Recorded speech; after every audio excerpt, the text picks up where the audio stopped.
பிஆரில் last zone. நாங்கள் 4 பேர் இருக்கோம். ஆப்போனண்ட்டில் ஒருத்தன் மட்டும் தான் இருக்கான். சரி ஃப்ரெண்டை பிடிச்சி ரிவே பண்ண சொல்லலாம் அப்படின்ட்டு அவனை ஃப்ரெண்டை பிடிச்சோம். அப்புறமா ஃப்ரெண்ட் ஆகிட்டான். ஃப்ரெண்ட் ஆனவொடனே எனக்கு ஒரு பாட்டு ஞாபகம் வந்துச்சு.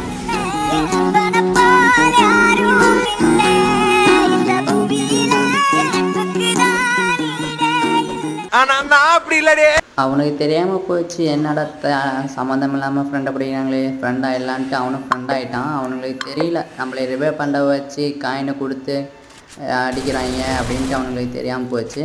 இப்போ அவனை ரிவே பண்ண போனாடி நான் போயிட்டேன். தெரியாமல் ஹெச்பி ஆன் பண்ணாமல் ஈபிலேயே விட்டுட்டேன். அதனால் நான் டவுன் ஆகிட்டேன். கில்லை கன்ஃபார்ம் பண்ணிவிட்டேன். இன்னும் 3 பேர் இறங்கிட்டு இருக்காங்க. எங்கள் டீம்மேட்டு போட்டு பொழந்துட்டு இருக்காங்க. பொழந்து எடுத்துட்டாங்க. 2 பேர் டவுனு. இன்னும் ஒருத்தன் மட்டும் தான் இருக்கான்.